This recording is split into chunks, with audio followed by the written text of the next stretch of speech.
Hello दोस्तों, स्वागत है आप सभी का मेरे यूट्यूब चैनल पे। एनटीए नेशनल टेस्टिंग एजेंसी इसके द्वारा जो है दो नोटिफिकेशन अभी आए हुए हैं। एक जो नोटिफिकेशन है वो आपका यूजीसी नेट जून 2024 के लिए है, और जो दूसरा नोटिफिकेशन है वो है आपका नवोदय विद्यालय समिति की तरफ से, जिसमें परमानेंट नॉन टीचिंग की बहुत से पोस्ट आए हुए हैं।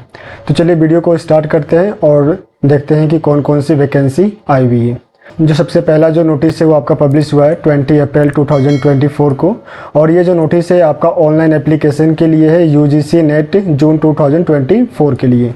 यूजीसी नेट के जो एग्ज़ाम होते हैं वो 1 ईयर में 2 टाइम्स होते हैं, एक जो है आपका जून में होता है और दूसरा जो है आपका दिसंबर के मंथ में होता है। इस बार जो है आपका एग्ज़ाम जो है यूजीसी नेट के द्वारा हर बार जो सीबीटी मोड पे होता था, यानी कि कंप्यूटर बेस्ड टेस्ट के अकॉर्डिंग जो है एग्ज़ाम को कंडक्ट कराए जाते थे, लेकिन इस बार जो है आपका exam OMR pen paper mode के थ्रू जो है इस एग्ज़ाम को कंडक्ट कराया जाएगा। इसके जो फॉर्म है वो आपका 20 अप्रैल 2024 से फिल किए जा रहे हैं, और लास्ट डेट है वो आपका है 10 मई 2024। लास्ट डेट जो आपका पेमेंट का है वो है आपका 11 मई से लेकर 12 मई तक, और लास्ट डेट जो है आपका इसमें करेक्शन करने के लिए जो दिया जाएगा वो 12 से लेकर 15 मई 2024 तक दिया जाएगा। इसमें अगर एप्लीकेशन फ़ी की अगर हम देखें तो आपका जर्नल या अनरिजर्व कैटेगरी के लिए 1150 रुपीज़ लग रहे हैं। वहीं आपके जर्नल EWS OBC NCL के लिए आपका 600 रुपीज़ लग रहा है। लास्ट में आपका SC ST PWD और आपका थर्ड जेंडर के लिए यहाँ पर आपका 325 रुपीज़ एप्लीकेशन फ़ी चार्ज हो रहा है।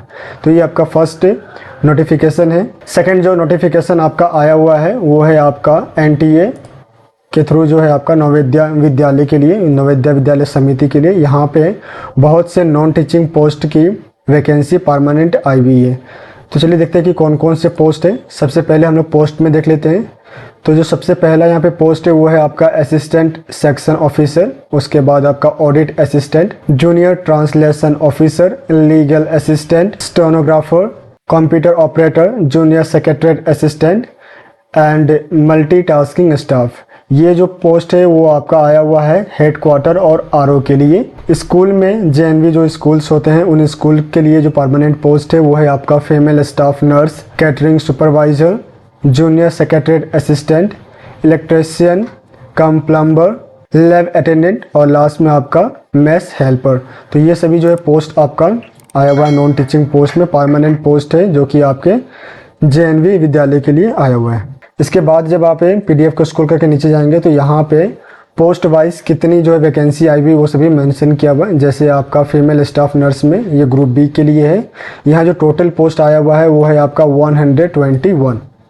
इसके बाद जब आप नीचे स्क्रॉल करेंगे तो यहाँ पे आपका असिस्टेंट सेक्शन ऑफिसर के लिए टोटल पोस्ट जो है वो आपका 5 है। ऑडिट असिस्टेंट के लिए जो पोस्ट आया हुआ है वो टोटल आपका 12 पोस्ट है। जूनियर ट्रांसलेशन ऑफिसर के लिए टोटल पोस्ट आपका 4 है। लीगल असिस्टेंट ग्रुप B में आपका टोटल पोस्ट 1 है। स्टेनोग्राफर ग्रुप C में आपका जो टोटल पोस्ट आया हुआ है वो है आपका 23। इसके बाद आपका कंप्यूटर ऑपरेटर के लिए 2 पोस्ट की वैकेंसी है। कैटरिंग सुपरवाइजर के लिए 78 पोस्ट की वैकेंसी है। जूनियर सेक्रेटरी असिस्टेंट के लिए जो टोटल पोस्ट है वो है आपका 21। इसके बाद आपका जूनियर सेक्रेटरी असिस्टेंट में जो कि ग्रुप C में है JNV के लिए, यहाँ पे 360 पोस्ट की वैकेंसी आया हुआ है। Electrician cum plumber group C में आपका 128 पोस्ट की वैकेंसी है। Lab attendant group C 161 post की वैकेंसी आया हुआ है। Mess helper group C 442 post की वैकेंसी है। और लास्ट में आपका MTS यानी कि मल्टीटास्किंग स्टाफ पे ग्रुप C में यहाँ पे जो टोटल पोस्ट है वो आपका 19 आया हुआ है। तो ये सभी जो पोस्ट है वो आपका आया हुआ है। इसके बाद जब आप PDF को स्क्रॉल करके पेज नंबर 6 पे जब जाएंगे तो यहाँ पे जितने भी जो एलिजिबिलिटी क्राइटेरिया है, जो मिनिमम क्वालिफिकेशंस होने चाहिए, पे स्केल और एज लिमिटेशन जो है सभी यहाँ पे मेंशन किया हुआ है। जैसे कि यहाँ पे आपका फीमेल स्टाफ नर्स के लिए जो पे स्केल है वो आपका लेवल पे है, यानी कि जो मिनिमम जो यहाँ पे सैलरी बनेगा वो बनेगा आपका 44,900, और जो मैक्सिमम बनेगा वो बनेगा आपका 1,42,400 के बीच में। तो ये इसके बीच में जो है आपका मिनिमम जो सैलरी होगा वो लगभग जो है 60 to 65,000 के बीच में आपका इनिशियल सैलरी बनेगा। एज लिमिटेशन की अगर हम बात करें तो यहाँ पे जो अपर एज लिमिट है वो आपको दिया हुआ है अप टू 35 ईयर्स तक जो है यहाँ पर कंसिडर किया जा रहा है। इसके बाद जो है कौन कौन से क्वालिफिकेशंस होनी चाहिए वो सभी जो है यहाँ पर मेंशन किया हुआ है। उसी तरीके से यहाँ पे जितने भी जो पोस्ट है उन सभी पोस्ट के अकॉर्डिंग जो पे स्केल है, एज लिमिटेशंस है और जो उनके एसेंशियल क्वालिफिकेशंस होनी चाहिए वो सभी जो है यहाँ पर मेंशन किया हुआ है। इस पीडीएफ को जब आप स्क्रॉल करके नीचे की तरफ जाएंगे तो यहाँ पे जितने भी जो एग्जाम सेंटर्स है वो सभी जो सेंटर्स है यहाँ पर मेंशन किए हुए हैं। पेज नंबर 13 में आपको ये मिल जाएंगे। यहाँ पे जितने भी जो स्टेट्स है, स्टेट्स के अकॉर्डिंग कौन कौन से सेंटर्स यहाँ पे दिए जाएंगे वो सभी जो है यहाँ पर मेंशन किया हुआ है। तो लगभग जितने भी जो स्टेट है सभी स्टेट में जो है यहाँ पर सेंटर से प्रोवाइड किए जा रहे हैं। इसके बाद आपका मोड ऑफ सिलेक्शन, किस तरह से जो एग्जाम होंगे वो सारी चीज़ें जो है यहाँ पर मेंशन किया हुआ है। इसके बाद जब आप पीडीएफ को स्क्रॉल करके नीचे की तरफ जाएंगे तो यहाँ पे आपको पेज नंबर 21 पे हाउ टू अप्लाई जो है यहाँ पर मेंशन किया हुआ है। तो अप्लाई करने के लिए आपको जो है NVS के साइट पे जाना होगा। वेबसाइट पे जाने पे आपको जो है वहाँ से एप्लीकेशन जो है वेबसाइट के थ्रू जो फिल करना होगा। केवल ऑनलाइन एप्लीकेशन ही जो है आपको फिल करना है, बाकी किसी दूसरे मोड से अगर आप एप्लीकेशन को फिल करते हैं तो उसको जो है एक्सेप्ट नहीं किया जाएगा। बाकी जितने भी जो इंस्ट्रक्शंस है इसको आप अपने बिहाफ पे एक बार जरूर स्टडी करें। इसके बाद जब आप पीडीएफ को स्क्रॉल करेंगे तो यहाँ पे एप्लीकेशन फ़ी जो है मेंशन किया हुआ है, जिसमें आपका सबसे पहला जो है फीमेल स्टाफ नर्स के लिए एप्लीकेशन जो फ़ी है वो आपका 1000 रुपीज़ लग रहा है। प्रोसेसिंग फ़ी जो है वो आपका 500 रुपीज़ है और टोटल जो है आपका यहाँ पे 1500 रुपीज़ जो है चार्ज किया जा रहा है।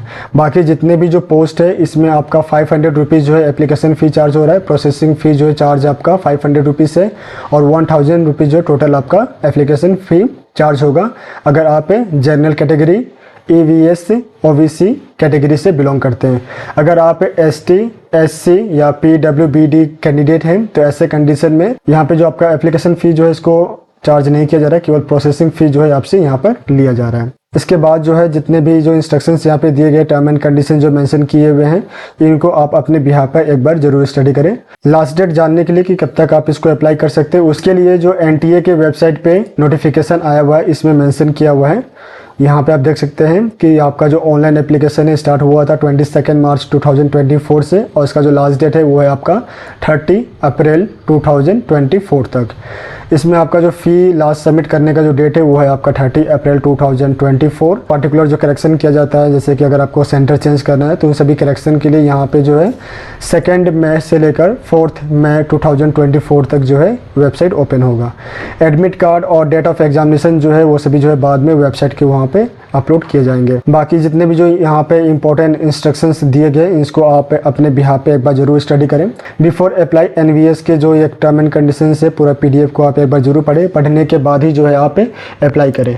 वेबसाइट और PDF का जो लिंक है वो मैं आपको डिस्क्रिप्शन में दे दूंगा, तो वहाँ से आप डायरेक्टली जो है वेबसाइट पे विजिट कर पाएंगे और PDF को डाउनलोड कर पाएंगे। आप सभी को ऑल द बेस्ट। मिलते हैं नेक्स्ट वीडियो में। धन्यवाद।